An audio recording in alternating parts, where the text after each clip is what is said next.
At dawn on August 16th, 1966, nothing seemed unusual at Habaniya Air Base. The sun rose over the flat Iraqi landscape. Mechanics moved between aircraft.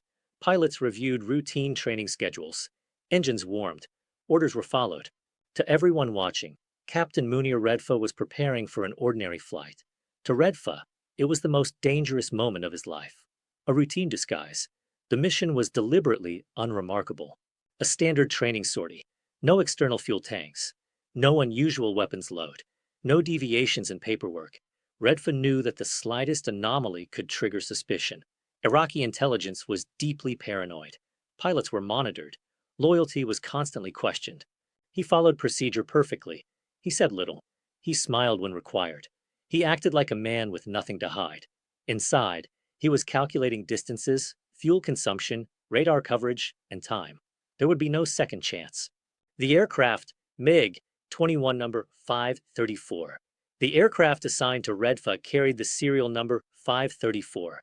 It was a MiG-21F-13, fast, light, brutally simple, capable of reaching Mach 2, armed with missiles and cannon, designed to intercept and destroy. Ironically, it was also the aircraft that would betray the Soviet Union. Redfa performed his pre-flight checks with precision. Fuel levels were exact, not full, not suspiciously low. Too much fuel would raise questions. Too little would make the journey impossible. Everything had been calculated down to the minute. Takeoff. When the clearance came, Redfa did not hesitate. The MiG-21 roared down the runway. The engine screamed. The aircraft lifted into the sky. At that moment, the operation entered its most fragile phase. Once airborne, there would be no rescue, no extraction team, no negotiation, only speed, timing, and silence. Flying the lie. For the first part of the flight, Redfa followed the planned route exactly. He remained within Iraqi-controlled airspace. He maintained radio contact. He responded to instructions calmly. Controllers saw nothing unusual, but Redfa was waiting for altitude, waiting for distance, waiting for the moment when turning back would be impossible. That moment came faster than he expected. The turn west. Without warning, Redfa rolled the aircraft slightly and turned west. He cut radio contact. He reduced altitude. He accelerated. The MiG-21 surged forward, hugging the terrain to avoid radar detection. Fuel began to drain rapidly. Every second mattered now. Crossing Jordanian airspace. Jordanian radar operators detected the aircraft. An unidentified MiG-21 moving fast. Too low.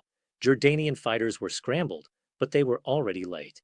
The MiG-21 crossed Jordanian airspace in minutes, traveling at extreme speed.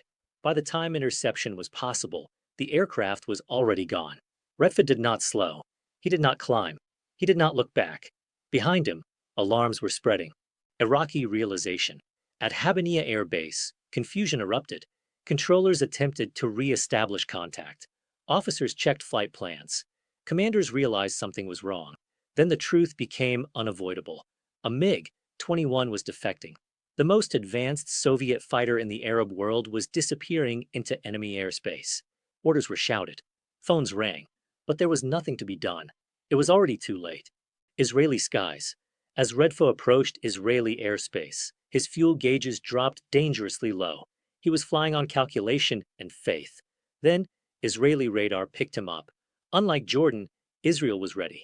The moment Israeli controllers identified the aircraft, two Mirage 3 fighters were scrambled. Not to intercept, to protect. Escort, not interception. The Mirages approached cautiously. Israeli pilots had been briefed on exactly what to expect, but tension was extreme. One mistake, one misunderstanding, one nervous trigger pull, and history would end in fire. Redfa rocked his wings, the prearranged signal.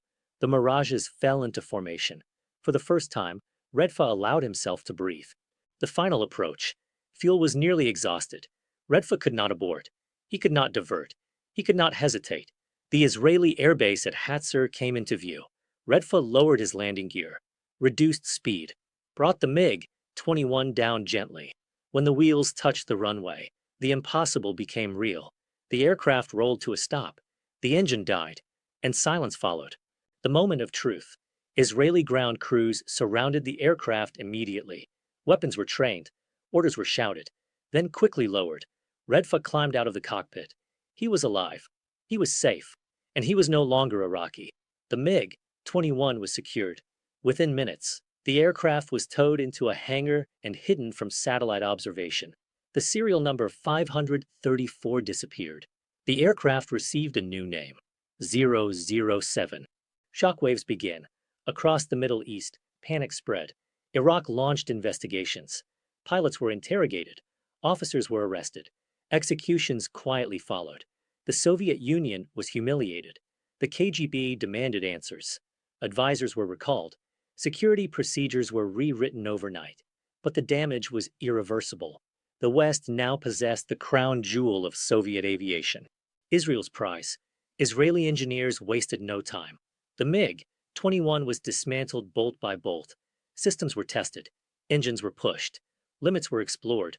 They discovered critical weaknesses, poor rearward visibility, rapid energy loss in sustained turns, slow engine acceleration. Strengths were catalogued. Weaknesses were weaponized. For the first time, the MiG-21 was understood, not feared. A shift in the balance. The knowledge gained from aircraft 007 would soon prove devastating. Less than a year later, during the Six-Day War, Israeli pilots annihilated Arab air forces on the ground and in the air. MiG-21s fell in large numbers. The mystery was gone. The advantage had shifted beyond Israel. But Israel understood something else. This aircraft was too valuable to keep alone. Quietly, discreetly, a deal was made. The MiG-21 would be sent to the United States. Its destination, a place that officially did not exist.